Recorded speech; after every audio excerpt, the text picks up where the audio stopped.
Bonjour. Attendez, ça marche. Bonjour. Je me présente, Marianne Reguenès. Donc, effectivement, je fais une thèse sur le mobilier néo-breton sous la direction de Nelly Blanchard et de Pascal Bertrand. Donc, je voulais remercier l'organisation de m'avoir permis d'exposer une partie de mon sujet et particulièrement à Julien Bachelier qui m'a contacté pour me faire cette proposition. Dans la seconde partie du XIXe siècle, s'est développée en Bretagne une production de mobilier régional tout à fait atypique pour la région. En effet, en parallèle de la fabrication de meubles devant jouer le double rôle de cloison et de rangement pour les pièces uniques des fermes de la région, se développe un mobilier répondant à une certaine recherche de confort. C'est pas assez fort ? Pourtant, il est allumé. Là, c'est mieux ? Ok. Donc, se développe toute une gamme de mobilier qui va chercher à répondre à une certaine recherche de confort et à des habitations dans lesquelles les pièces ont des fonctions précises. Parmi ces meubles, on va trouver notamment des bibliothèques, des secrétaires, des lits à baldaquin, des meubles vestiaires, ou encore des devants de cheminée, mais aussi par exemple des coiffeuses, des tables à ouvrage, etc. En somme, tout un mobilier qui correspond plus à une habitation et un mode de vie bourgeois.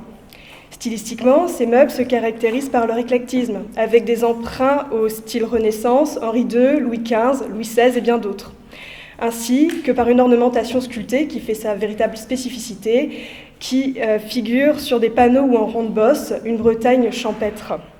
Fantasmée. Ces scènes sont inspirées notamment de la peinture de genre du XIXe siècle et notamment de la production des peintres de l'école de Concarneau.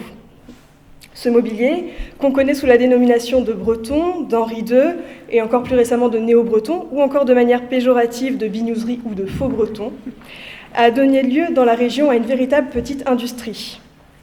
Bien qu'il reste complexe du fait de sources parcellaires de déterminer avec exactitude l'emplacement et le nombre des ateliers qui ont produit du mobilier néo-breton, les coupures de presse et la critique nous permettent d'en avoir une idée. Ainsi, en 1913, dans le pays breton, on apprend que dans les 3 départements bas-bretons, le Morbihan, le Finistère, les Côtes du Nord et le Morbihan, désolée, je me suis répétée, plus de 50 ateliers fabriquent maintenant du meuble dit breton. En 1922, dans le numéro spécial de la revue La vie à la campagne consacrée au mobilier de cette région, le critique d'art Maurice Fassi indique 11 centres principaux concernés par cette production. Auray, Pontivy, Melleran, Lorient pour le Morbihan, Quimper et Morlaix pour le Finistère, Redon, Rennes, Saint-Servant-sur-Mer pour l'Ille-et-Vilaine, et enfin Dinan et Quintin pour les Côtes du Nord. À cette liste, en 1927, le numéro spécial de l'illustration économique et financière dédié au Morbihan ajoute Vannes. De plus, grâce à certains travaux monographiques qui sont souvent le fait d'associations, nous savons que certaines villes se sont fait une véritable spécialité de la production du mobilier néo-breton. C'est notamment le cas de Auray et de Melleran. L'évolution de l'industrie de l'ameublement à Auray a été particulièrement bien étudiée par Jean-Yves Thoraval dans la publication « Quand le bois devient meuble en pays de Auray ». En s'appuyant sur les listes de recensement, l'auteur montre que de 114 chefs de ménage exerçant dans cette branche en 1891, on passe à 204 en 1906, dont 33 patrons, puis à 426 en 1926. Jean-Yves Thoraval note que c'est principalement après la Première Guerre mondiale que l'industrie du mobilier néo-breton prend de l'ampleur dans la commune. Les ateliers se dotent alors de machines et de main-d'œuvre capables pour répondre à une demande croissante. La fin de cet âge d'or arriverait à partir des années 20 et ce dû à une succession de crises, notamment une grève importante dans les années 1926, qui a durablement ébranlé l'industrie de cette région, de cette commune. Même son de cloche à Melleran, où dans ses mémoires, Marcel de Clavé, employé de l'importante maison spécialisée dans la fabrication du mobilier néo-breton de Louis-Marie Le Peutruc, écrit qu'après la Grande Guerre, petit à petit, la vie reprenait à l'atelier. Tout marchait bien, les machines tournaient. Tout allait pour le mieux durant plusieurs années, quand, hélas, une grave crise survint dans l'ameublement. Les ouvriers partirent les uns après les autres, certains changèrent de métier, et c'est dans l'année 1932 que cet atelier fut définitivement fermé. Le développement et la mise en concurrence sur un territoire restreint de ces fabriques, s'ils témoignent bien du succès rencontré par ce mobilier, nous interrogent. Comment ces ateliers pouvaient-ils survivre face à une telle concurrence ? Quelle stratégie commerciale était mise en place par les fabricants pour tirer leur épingle du jeu? Comment se faisaient-ils connaître? À qui et comment vendaient-ils leur production? En nous appuyant sur différents documents d'archives, nous allons nous intéresser ici aux différentes étapes du commerce du mobilier néo-breton. Dans un premier temps, en nous penchant sur les stratégies de communication mises en place par ces fabricants, puis dans un second temps, en nous intéressant aux différents intermédiaires qui rentrent en action lors de ces ventes. Donc, pour se faire connaître, la présence à certains événements, comme des expositions, sont indispensables. Ces dernières, qu'elles soient régionales, nationales ou internationales, sont de véritables tremplins pour ces ateliers. En étudiant la comptabilité du sculpteur et fabricant de meubles l'orienté Auguste Nayel, on constate, par exemple, que les ventes de ces statuettes à sujet breton dont il s'est fait une véritable spécialité et qui vous sont projetées donc au tableau, enfin qui vous sont projetées sur l'écran pour un certain nombre, augmentent très nettement à partir de 1879. De 7 commandes à l'unité en lot de ce type de statuettes en 1878, il passe à 17 en 1879, puis à 20 en 1880. Cette hausse des commandes est constitutive de l'obtention d'une médaille de bronze pour une cheminée bretonne en chêne sculpté qu'il avait présentée au cours de l'exposition universelle de 1878. Donc sur l'écran, vous avez 2 cheminées qui sont projetées et elles sont toutes les deux réalisées par Auguste Nayel et pourraient être toutes les deux la cheminée présentée à cette exposition. On pourra revenir un peu plus tard sur ce merveilleux montage si vous voulez. Marcel de Clavé, que nous avons évoqué plus tôt, indique quant à lui que l'obtention de nombreuses médailles dans différentes expositions, ainsi qu'une médaille d'or à l'exposition de 1900 à Paris, avait valu à l'entreprise Le Peutroc un certain retentissement dans la région et bien au-delà. Si la participation aux expositions permet de se faire connaître directement auprès de nouveaux clients, elle permet également aux ateliers s'étant distingués d'obtenir des articles dithyrambiques dans certaines publications. C'est le cas, par exemple, de l'atelier du Rennais Adolphe Coigneret. Ce dernier ayant obtenu, durant l'exposition universelle de 1900, une médaille d'or avec une chambre sur laquelle étaient sculptées des scènes constitutives de l'histoire de la Bretagne. Donc chambre qui vous est projetée ici et qui se trouve actuellement dans les réserves du musée de Rennes. Donc, suite à l'obtention de cette médaille d'or, il obtient en 1901 un article particulièrement laudatif dans le Panthéon de l'Industrie, une revue hebdomadaire qui avait pour objectif de rendre compte des établissements de premier ordre ayant une spécificité dans la région et très capable d'intéresser les chroniqueurs et industriels artistiques. L'article débute par la mise en avant de l'importance et de l'ancienneté de l'atelier, un des plus anciens et des plus considérables de Bretagne, car il a été fondé en 1833. Il occupe une superficie de 2000 m² et emploie 40 à 50 ouvriers habiles et connaissant à fond leur métier. Puis, l'auteur conduit ses lecteurs dans une sorte de visite guidée de l'entreprise. Dans un premier temps, il décrit les magasins de vente et d'exposition ordonnés avec un goût parfait, où l'on trouve aussi bien des articles de tapisserie venant des manufactures d'Europe qui produisent le mieux, que des chambres, des salons de tout style, ainsi qu'une profusion d'articles confectionnés avec un soin consciencieux. Dans un second temps, il s'attarde sur le chantier à bois, où une quantité considérable de matériaux sèche pour la fabrication, sans omettre les caves à plaquage dans lesquelles s'entassent l'érable, l'acajou, le palissandre, l'orme et le noyer. L'auteur évoque également la qualité des productions et leurs tarifs concurrentiels. Qu'il s'agisse de meubles d'art, de tapisseries, de tentures et d'étoffes, tout ce qu'on nous a montré chez M. Adolphe Coigneret se distingue par un cachet essentiellement élégant. C'est le luxe de bon aloi dans toute la force du terme, et c'est en même temps le luxe établi à des prix raisonnables. Enfin, un paragraphe entier est consacré à la production de meubles bretons, comprenez ici néo-bretons, qui sont la grande spécialité de cette maison, qui lui ont acquis une belle renommée et dont les visiteurs de l'exposition de 1900 n'ont pas perdu le souvenir. Pour finir, l'auteur rappelle que tous ces beaux efforts artistiques ont valu à la maison Coigneret de flatteuses récompenses. Si les mérites de l'atelier d'Adolphe Coigneret sont ici étalés sur presque 2 pages, on trouve également dans la presse quotidienne des encarts publicitaires qui reprennent le même schéma mais plus succinctement. Ainsi, le 26 octobre 1913, dans l'Ouest éclair, on peut observer un encart promotionnel pour la fabrique brestoise de M. Sérémy. Il y est indiqué qu'il s'agit d'une maison de confiance absolue, réputée pour le bon marché, l'élégance, la solidité et le fini de son travail. Qu'elle a obtenu 3 médailles d'or aux expositions de Brest et de Lannion. Qu'elle est l'une des plus importantes et des plus anciennes fabriques de meubles bretons sculptés, expédiant en France et à l'étranger. Et bien sûr qu'elle possède des ateliers immenses situés à Brest, 35 et 37 rue du Perret, recevant chaque jour de très nombreux visiteurs. Ces annonces se retrouvent en plus grand nombre dans les revues qui ont pour vocation la promotion de la région, comme par exemple la Bretagne touristique créée en 1922 par Octave Louis Aubert, éditeur et président de la Chambre de commerce de Saint-Brieuc. Dans le numéro de juin et juillet 1937, on retrouve 2 autres encarts consacrés aux ateliers alréens de Joseph Lecor et de Joannick et Moreau, ainsi qu'un 3e dédié à l'atelier des Lorientais aux sculpteurs bretons, tenu par messieurs Boédec et Joinvic. 10 ans plus tôt, en 1927, dans le numéro spécial Morbihan de l'illustration économique et financière, aux sculpteurs bretons avait également eu le droit à un encart promotionnel. Bien qu'une décennie sépare les 2 publications, les arguments mis en avant restent inchangés. On évoque donc la date de fabrication de l'entreprise, 1893, ses débuts modestes, son évolution qui en a fait l'une des plus importantes manufactures de meubles de l'ouest de la France, ses magasins, ses ateliers, sa chambre d'étuvage, ses machines-outils, sa superficie de 5000 m², le très nombreux personnel qualifié qui y travaille et bien sûr les prix reçus. Autre support promotionnel, les en-têtes de factures et prospectus émis par les ateliers eux-mêmes. Sur ces documents, c'est au travers de textes laconiques et surtout au travers de l'iconographie qu'on nous dit l'importance de ces ateliers. Ainsi, l'en-tête de facture de l'atelier Aux sculpteurs bretons de 1934 présente des vues des galeries de vente et des stands d'exposition, ainsi qu'une vue générale des magasins et de l'usine. Y est mentionnée donc la date de fondation, l'existence d'un atelier mécanique pour le travail du bois, ainsi que l'obtention des plus hautes récompenses aux expositions. Idem pour le prospectus de l'entreprise de l'Alréen Eugène Munthoven.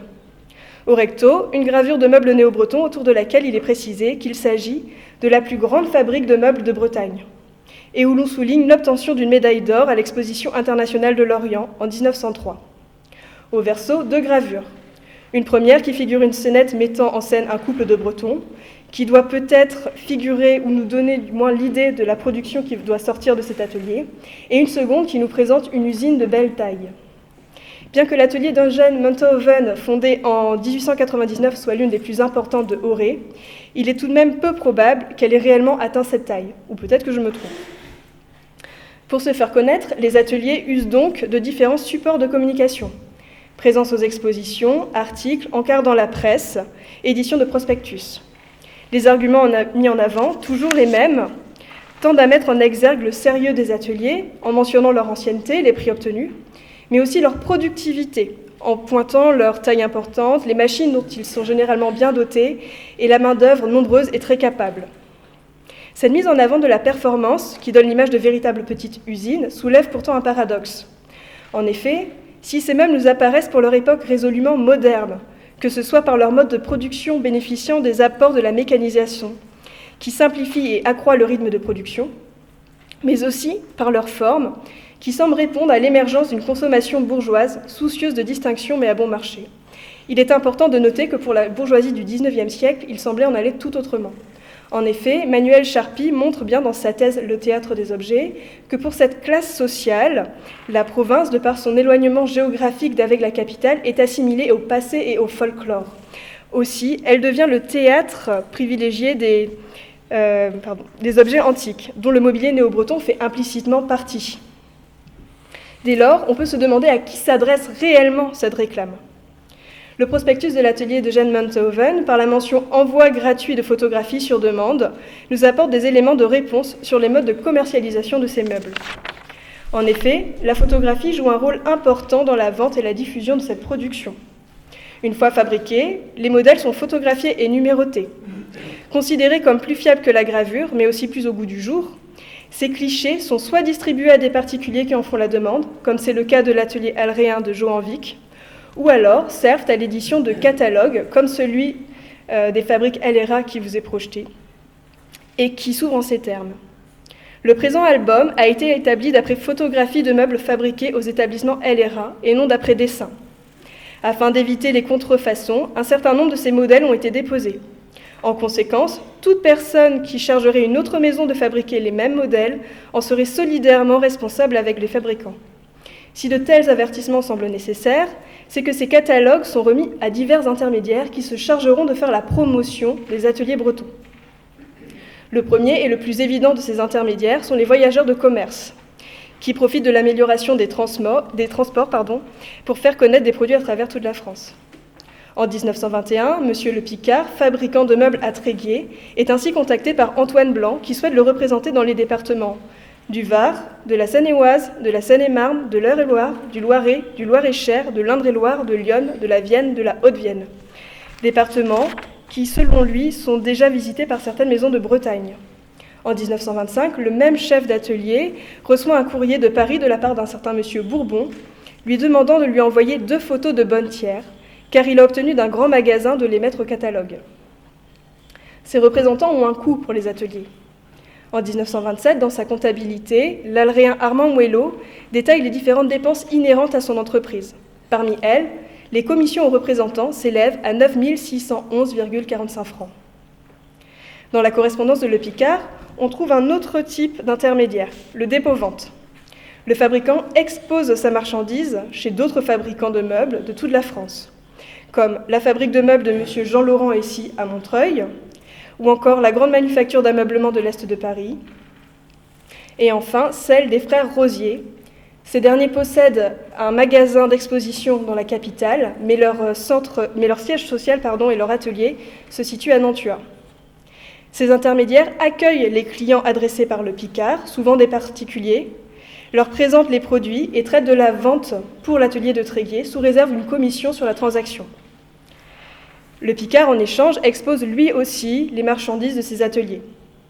Les relations entre l'atelier et ses dépôts sont bien illustrées dans la correspondance de 1930 entre l'atelier de Nantua et l'atelier de Tréguier.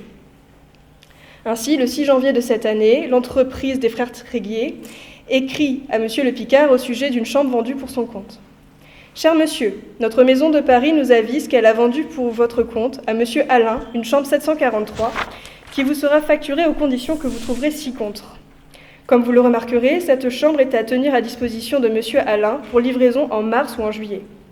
Tout naturellement, notre maison a fait observer à M. Alain qu'étant donné l'importance de notre magasin de meubles à Paris, il nous était difficile d'avoir une chambre d'un modèle déterminé si nous n'étions pas fixés de façon certaine sur la date exacte de livraison. Le 18 janvier 1930, c'est une chambre vendue par Le Picard pour les frères Rosier qui fait l'objet du même type de courrier. Alors qu'ils prospectent ou soient des points de vente pour les ateliers, ces intermédiaires sont nécessaires. D'une part, car ils permettent la diffusion des modèles et l'obtention de nouveaux clients. D'autre part, car ils pallient à l'absence de magasins de certaines fabriques. Par exemple, si les Lorientais d'Ausculteurs Bretons possèdent un magasin pouvant accueillir du public qui vous est projeté ici, d'autres fabriques, même importantes, comme celle de l'Alréen Joseph Lecor, n'en possèdent pas. Jean Robert, ébéniste et contremaître de cet atelier, indique que l'entreprise avait choisi un autre modèle commercial en produisant uniquement sur commande et en vendant exclusivement aux revendeurs ou aux personnes venant directement à l'atelier. Alors, s'il est indéniable que les fabricants de mobilier néo-bretons aient conçu et vendu du mobilier pour les particuliers, il semble tout de même que les magasins aient été pour eux une clientèle importante. À titre d'exemple, plus tôt, nous avons vu qu'à la suite de l'exposition universelle de 1878, la vente de sculptures à sujet breton d'Auguste Nayel avait pris beaucoup plus d'ampleur. On peut faire valoir maintenant que son client principal était un certain monsieur Vaillant qui pouvait acheter ses sculptures par dizaines et que ce monsieur Vaillant était affilié aux galeries d'Orléans situées à Paris. Si l'on s'intéresse à la comptabilité de l'atelier Armand Moello, qui se situe donc à Auray, de 1922 à 1930, et plus spécifiquement aux 3 régions qui lui passent le plus de commandes, à savoir la région parisienne et plus particulièrement Paris, la Bretagne et plus particulièrement l'Ille-et-Vilaine, et la région Grand Est et plus spécifiquement la Meuse, on constate que d'importantes commandes sont passées avec régularité par les mêmes personnes. Ainsi, pour Paris, on relèvera entre autres les noms de M. Cahan et Meyer, de M. Noël ou encore des Fabriques Réunies. À Rennes, ce sont les noms de Mme Ouellette et de Mme Granier qui reviennent le plus souvent. Et pour la Meuse, le client principal semble être M. Lenès-Beaumont, situé à Belleville-Verdun.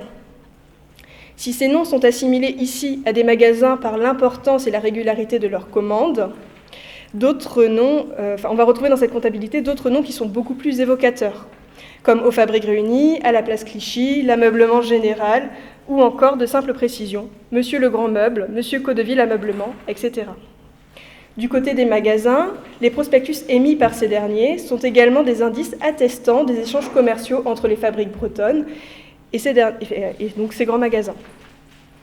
Dans le fonds éphémère de la bibliothèque historique de la ville de Paris, on observe du mobilier néo-breton sur les brochures au bois sculpté, aux ébénistes, au tapis rouge, à la Compagnie Générale de l'Ameublement, la Fermière, au Châtelet, au Bûcheron et bien d'autres. Je vous ai également mis un extrait donc, du catalogue du printemps daté de 1911, spécial ébénisterie, où parmi d'autres meubles, vous trouverez une composition de mobilier néo-breton, trois meubles néo-bretons. De manière plus concrète, on peut trouver également des courriers où il est question de ces transactions entre fabriques et magasins. Ainsi, en 1935, la galerie armoricaine de Nantes écrit à Armand Moello : « Je suis d'accord avec vous pour le prix de 9 757 francs pour les deux meubles. Veuillez me les faire au plus vite, car je viens de faire quelques ventes importantes et mon magasin est un peu démuni. » Ici, il n'y a pas d'autre intermédiaire entre la fabrique et la boutique. Le fabricant vend au magasin, qui revendra le mobilier en son nom propre. Pour les magasins dont le but est le roulement des stocks, acheter directement à la fabrique permettait d'avoir des prix spéciaux, vendre la marchandise avec des coûts bénéficiaires assez bas et donc de renouveler plus régulièrement leurs marchandises pour leurs clients. Parallèlement à ces magasins, qui peuvent être généraux, on trouve également des adresses qui semblent se spécialiser dans la production d'un artisan. C'est du moins ce que laisse supposer l'encart de l'almanach du commerce, de l'industrie, de la magistrature, ou almanach des 500 000 adresses de Paris, des départements et pays étrangers de 1908. On peut y lire : Le Corgy, fabrique de meubles sculptés bretons et gothiques, point. Paris, El Collinet, rue de la Roquette, 177. Adresse de correspondance, Auray, Morbihan. Pour conclure, comme nous venons de le voir, le commerce du mobilier néo-breton dépasse la simple transaction entre l'artisan et le particulier. De leur présence aux expositions pour faire connaître leur production, à la vente de celles-ci par des magasins généraux et ou spécialisés, de nombreuses étapes et intermédiaires sont nécessaires. Les stratégies de communication et techniques de vente mises en place par ces ateliers, réclames dans la presse, édition de prospectus et de catalogues de vente, diffusion de modèles via des représentants de commerce ou des dépôts-ventes, sont celles des grandes entreprises de cette époque. Ces étapes préalables à la vente permettent à ces ateliers, véritables petites usines du mobilier néo-breton, de diffuser et faire connaître leur production sur tout le territoire français et même au-delà. À titre d'exemple, je vous ai mis ici l'extrait du catalogue de Charles Bettler, donc une entreprise de fougères, qui en 1850 possédait exposait sa marchandise dans des dépôts en Afrique du Nord, notamment à Alger, Oran et Casablanca, où on peut également songer à l'acquisition au début du XXe siècle de la garniture de meubles qui vous est affichée juste à côté par la famille Césanius pour la maison royale de Roumanie. Donc si cette communication s'est principalement appuyée sur des documents d'archives provenant des différents ateliers produisant du mobilier néo-breton, il serait intéressant d'accéder aux archives provenant des lieux de vente. Ces dernières nous permettraient d'éclairer avec plus de justesse certains points, comme la réelle origine sociale des personnes faisant l'acquisition de ces meubles, mais aussi la nature des contrats qui liaient les fabricants aux revendeurs. Je vous remercie.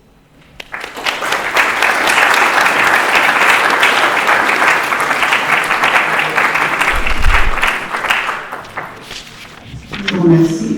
Donc, ce que je vois, c'est qu'il y avait énormément d'ateliers qui fabriquaient du néo-breton. Et est-ce qu'il y avait des parentés entre le style de... Est-ce qu'on pouvait distinguer le style de tel atelier par rapport à tel autre, ou est-ce que c'était vraiment la même inspiration déclinée ? Alors, l'inspiration reste la même globalement, mais c'est vrai qu'on peut distinguer des styles. Par exemple, Auguste Nayel a vraiment un style particulier. On peut aussi voir une différence avec les productions d'Adolphe Coigneret, de Le Peutrec. Mais ce qu'il faut savoir, c'est qu'au bout d'un moment, c'était des modèles qu'on se passait, qui étaient copiés, et que certains ateliers ont même mis en place des presses qui permettaient, finalement, vous aviez un moule, vous étuviez votre bois, vous le mouillez, et vous venez appuyer la presse. Et il suffisait juste de demander à un sculpteur de donner 2-3 coups de gouge pour donner la sensation du fait main. Le relief. Oui. Et vous avez parlé d'une grève en 1926. Quel était le motif de cette grève ? Vous savez comment étaient organisés les ateliers ? Alors là, je ne l'ai pas évoqué parce que j'en avais pas le temps et que ça va donner vraiment un chapitre entier quasiment de ma thèse. Alors la grève de 1926, c'était pour la journée de 8 heures et aussi parce que les sculpteurs demandaient à être payés à la pièce et non pas à la journée, puisqu'à la pièce, ça leur permettait finalement, s'ils réalisaient plus de sculptures en une journée, d'être payés plus, ce qu'on leur refusait en fait. D'accord. Merci. Alors, dans la salle. Est-ce que vous comptez étudier 2 petits ateliers, entre autres, assez proches d'ici, Élie Montbet à Corrèze et Grand Homme à Rosfronin? Alors, Élie Montbet, je m'y intéresse. Donc il n'y a pas énormément d'archives qui concernent son atelier, mais oui, je vais l'évoquer. Par contre, Brantôme, je ne vais pas le traiter parce que Brantôme, il me semble qu'il a plus produit du mobilier breton traditionnel et pas du néo-breton. Et qu'est-ce que ça fait breton traditionnel par rapport à néo-breton? Alors, c'est tout simplement ce que eux appelaient breton traditionnel, c'est-à-dire absolument pas de sculpture représentant cette Bretagne agraire fantasmée. En fait, on va rester sur du mobilier qui est considéré acheté par les paysans du coin, en fait. Traditionnel, quoi.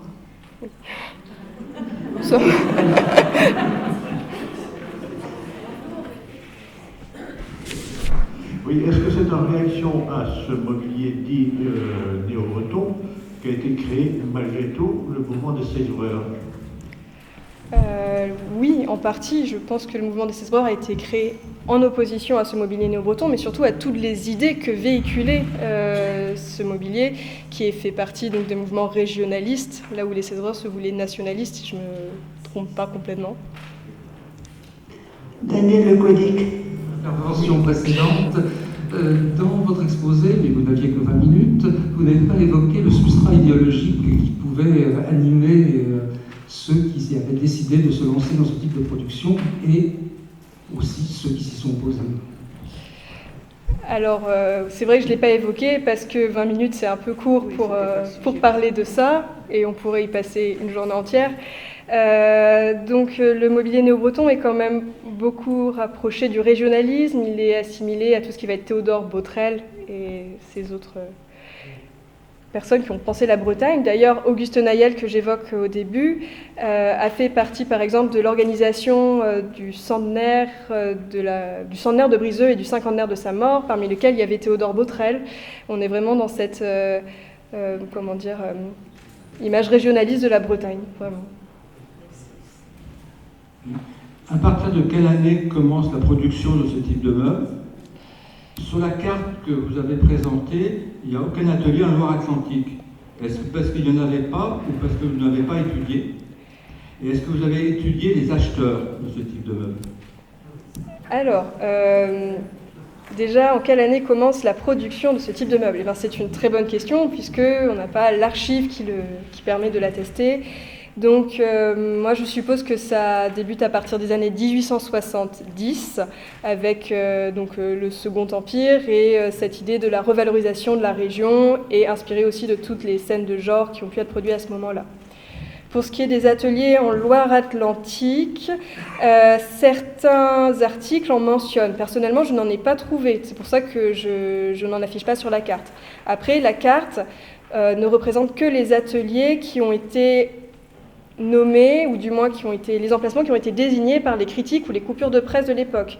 C'est-à-dire par exemple que je n'ai pas mis les ateliers qui sont situés, l'atelier qui est situé à Corrèze, que je n'ai pas mis les ateliers qui sont situés à Brest, à Landerneau ou ailleurs. Il y avait des plus petits ateliers qui étaient situés un peu partout en Bretagne. Là, ce sont vraiment des gros centres de production.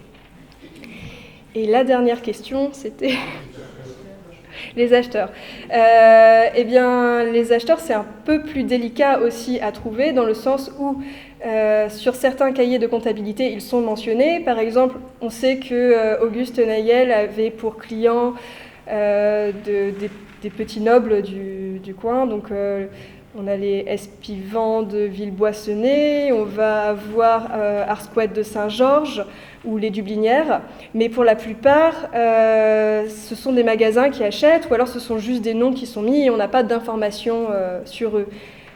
On sait qu'il y a très peu de gens du coin qui achètent ces meubles, du moins pour ces artisans-là. Et donc ce sont plutôt des objets qui partent à l'extérieur de la Bretagne. Oui, ce sera une question qui sera courte. Jusqu'à quelle époque ce type de meuble a été produit? Quel a pu être le dernier atelier qui en a fabriqué? Moi j'ai souvenir d'avoir vu dans des magasins de meubles à Lannion, vers 1980 encore, des buffets avec des Bretons et des Bretonnes de chaque côté, là. Donc voilà, je pense que maintenant ça se produit plus, mais jusqu'à quelle époque? Alors effectivement, maintenant ça se produit plus. Alors moi j'ai fait une formation d'ébéniste à la base et mon enseignant d'atelier m'expliquait que lui, quand il avait commencé sa carrière dans les années 80, il produisait du mobilier néo-breton. Donc oui, effectivement, jusqu'aux années 80-85, ça a dû se produire. J'ai également rencontré monsieur Jean-Luc Émonet, qui est sculpteur donc à Bubry, du côté de Melleran, et lui m'a dit avoir produit son dernier meuble néo-breton en 2000, pour un particulier qui en avait fait la demande. Alors aujourd'hui, ça ne se produit plus. Par contre, il faut savoir que ça se vend très bien par les antiquaires. Donc dernièrement, moi j'ai travaillé au Grenier Antiquité à Quimper et mon patron, donc Joseph Henriot, me racontait que du mobilier néo-breton, dans les années 85, il en expédiait aux États-Unis. J'ai rencontré un antiquaire à Lesneven qui lui m'a dit que du mobilier néo-breton, il en expédiait en Allemagne dans les années 90. Dernièrement, les antiquaires vendaient massivement le mobilier néo-breton vers la Russie et vers l'Ukraine. À Saint-Brieuc, produisait encore dans les années 60 de la Renaissance bretonne. Autre sujet où il y avait peu de représentations historiques de personnages, mais des références à la sculpture architecturale du XVIIe, disons des anglo-paroissiaux par exemple, ce type de sculpture. C'était très imposant. L'atelier Picard, qui est à Tréguier, a produit un petit peu de mobilier néo-breton, mais dans ses archives a assez dissimulé le fait d'avoir produit ce type de meuble. Par contre, il mettait en avant le fait de reproduire de la Renaissance justement bretonne. Et il proposait ça à ses clients en effet. Il y a eu tout un mouvement sur l'imitation des meubles Renaissance aussi de la région. Oui, juste une piste pour le début de cette histoire. Bon, il me semble que ça correspond à la vague qu'on a qualifiée de désurbaniste dans les années 1860, où une partie de la bourgeoisie quitte la ville, qui, pour des tas de raisons, lui paraît un petit peu invivable, voire dangereuse, une place dangereuse à la population, se fait construire des maisons dans les quartiers ouest, et sur le plan de l'architecture, très souvent influencé par ce qui se passe en Grande-Bretagne à l'époque, avec la naissance des Arts Crafts et d'autres mouvements, le Domestic Revival.